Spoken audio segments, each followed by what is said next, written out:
Very good morning dear students.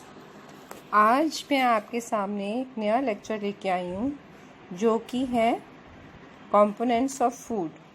पिछले lecture में मैंने आपको बताया था कि भोजन के फ़ायदे क्या हैं और उसके फंक्शंस क्या हैं। आज का जो टॉपिक है वो है कंपोनेंट्स ऑफ फूड। फूड में क्या क्या कंपोनेंट्स होते हैं, किससे बना होता है फूड। तो फर्स्ट जो मेन टॉपिक है वो है प्रोटीन्स, सेकंड है carbohydrates, third fats, fourth water, fifth minerals और सिक्स्थ विटामिन्स। ये सब जो 6 हैं कंपोनेंट्स, इन सब से जो फूड है वो बना हुआ है। अब जो नेक्स्ट टॉपिक जो मैं आपको बताने जा रही हूँ वो है प्रोटीन्स। प्रोटीन्स किससे बने होते हैं? ये एक कॉम्बिनेशन है carbon, hydrogen, oxygen, nitrogen, phosphorus etcetera. ये एक कॉम्बिनेशन है इन सब चीज़ों का। जब ये सारे इकट्ठे हो जाते हैं तो प्रोटीन्स बनते हैं। और जो प्रोटीन्स हैं वो हमारी हेल्थ के लिए, हमारी बॉडी के लिए बहुत ज़्यादा इम्पॉर्टेंट हैं। क्यों? क्योंकि अगर मान लो आप कभी कार्बोहाइड्रेट्स या फैट्स नहीं खा पाते तो प्रोटीन्स आपको एनर्जी देते हैं। They are the building blocks of body. Protein क्या होते हैं? Protein are the building blocks of body. Then comes हमारा जो टॉपिक है वो है प्रोटीन्स कितनी तरह के होते हैं। अगर हम देखें तो प्रोटीन्स 2 तरह के होते हैं। They are the plant proteins and animal proteins. Plant proteins कौन से होंगे? वो है कनक, मक्की, मटर, मसर, बादाम। जो होल ग्रेन्स हैं जैसे कि दालें हैं, ये सारे हमें प्लांट प्रोटीन से मिलते हैं। और जो दूसरा है वो है एनिमल प्रोटीन। एनिमल प्रोटीन में क्या होता है? जैसे कि मीट, एग्स, फिश, चीज़, मिल्क, ये सब हमारे आते हैं एनिमल प्रोटीन में। अब आप ये कहेंगे कि इसके लाभ क्या क्या हैं। जैसे आपको पता है कि जो प्रोटीन्स हैं आपकी डेवलपमेंट में हेल्पफुल होते हैं। मैंने आपको पहले ही बताया था कि हमारा जो शरीर है ये एक मशीन है और इसमें लगातार ह्यूमन मेटाबॉलिक एक्टिविटीज़ होती रहती हैं। और जो हमारे सेल्स और टिश्यूज़ हैं वो लगातार बनते रहते हैं और ख़त्म होते रहते हैं। तो जो प्रोटीन है वो हेल्प करता है आपके सेल्स और टिश्यूज़ को कि वो बन सकें। अगला टॉपिक जो मैं आपके साथ डिस्कस करने जा रही हूँ कि अगर मान लो कोई पर्सन प्रोटीन नहीं खाता तो उसके शरीर में क्या क्या चेंजेस आएंगी, उसके बारे में मैं आपको ये बताना चाहूँगी कि भार कम हो जाएगा पहले। सेकेंडली उसकी हड्डियाँ कमज़ोर हो जाएंगी। तीसरा उनकी जो हड्डियाँ हैं वो कमज़ोर हो जाएंगी। उसके बाद चमड़ी जो है उसमें झुर्रियाँ दिखाई देने लगेंगी। नाखून जो हैं वो सफ़ेद हो जाएंगे, सफ़ेद दाग दिखाई देंगे। बीमारी में रोगों से लड़ने की शक्ति ख़त्म हो जाएगी। और नेक्स्ट जो है वो है बाल टूटने लगेंगे और आपके शरीर में खून की कमी हो जाएगी। तो इसलिए आपको प्रोटीन्स खाने बहुत ज़रूरी है। अभी जैसे कि मैंने आपको बताया कि जो प्रोटीन्स हैं they are made up of amino acid.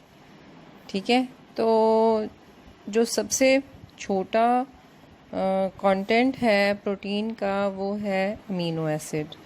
उसके बाद फिर सोर्सेज ऑफ प्रोटीन हम फिर से रिवाइज करेंगे क्या क्या होते हैं। Nuts, fish, dals, wheat, milk और एग्स। नेक्स्ट कम्स कि आपको बताया है मैंने कि जो प्रोटीन्स हैं ये आपकी हेल्थ के लिए बहुत इम्पॉर्टेंट है। इनसे आपकी डेवलपमेंट होती है। Again, you should write this down that proteins are the building blocks of body. फिर आगे आता है प्रोटीन्स। प्रोटीन्स कितने तरह के होते हैं? सिंपल प्रोटीन, कॉन्जुगेटेड प्रोटीन और डिराइव्ड प्रोटीन। जब आप सिंपल प्रोटीन की बात करते हैं, सिंपल प्रोटीन का जब आप हाइड्रोलिसिस करते हैं तो जो लास्ट प्रोडक्ट आपका आता है वो है अमीनो एसिड्स। इसके साथ कोई भी केमिकल ग्रुप अटैच नहीं होता। इसका एंड प्रोडक्ट क्या होता है? सिर्फ सिंपल प्रोटीन। जो सेकेंड आता है वो है कॉन्जुगेटेड प्रोटीन। कॉन्जुगेटेड का मतलब होता है जब इसका हाइड्रोलिसिस होता है प्रोटीन का, तो क्या होगा? अमीनो एसिड के साथ एक केमिकल ग्रुप होगा। वो केमिकल ग्रुप जो होगा वो नॉन प्रोटीन पार्ट होगा, जैसे कि फॉर एग्जांपल कार्बोहाइड्रेट्स। एक अमीनो एसिड होगा प्लस एक कार्बोहाइड्रेट, और इनके बीच में बॉन्डिंग कौन सी होगी? कोवेलेंट। कोवेलेंट बॉन्डिंग जो होगी वो होगी वीक। इसमें एग्जांपल्स हम दे सकते हैं लीवोप्रोटीन्स एंड फ्लेवोप्रोटीन्स। और भी बहुत तरह के हैं, लेकिन आपकी क्लास में सिर्फ हमने ये दो ही डील करने हैं। Now comes the third type. उसका एग्जांपल हम दे सकते हैं peptones and polypeptides. These proteins are derived by complete or conjugated proteins by the action of acids, alkalines and enzymes. Right? So this is all about proteins. इसके बाद हम discuss करेंगे कि protein का डाइजेशन कैसे होता है। प्रोटीन जब आप खाना खाते हैं, प्रोटीन्स लेते हैं, तो आपके स्टमक में क्या क्या एंजाइम्स होते हैं? Pepsin and HCl। वो लार्ज पॉलीपेप्टाइड्स होते हैं और फिर धीरे धीरे ब्रेक डाउन होकर, रिएक्शन होकर शॉर्ट पॉलीपेप्टाइड्स में ब्रेक डाउन हो जाते हैं, और उसके बाद short polypeptides plus amino acids break down होकर अमीनो एसिड्स में चेंज हो जाते हैं। इसका मतलब ये हुआ कि जो प्रोटीन्स हैं उनका एंड प्रोडक्ट क्या हुआ? Amino acids.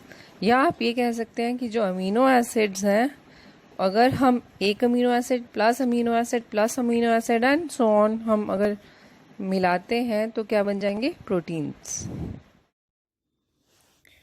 अब जो मेरा नेक्स्ट टॉपिक है वो है प्रोटीन से जो डिजीजेस हो जाती हैं प्रोटीन ना लेने से, वो 3 तरह के होते हैं। वो है क्वाशियोरकर, दूसरा है मरास्मस, तीसरा है स्वेलिंग।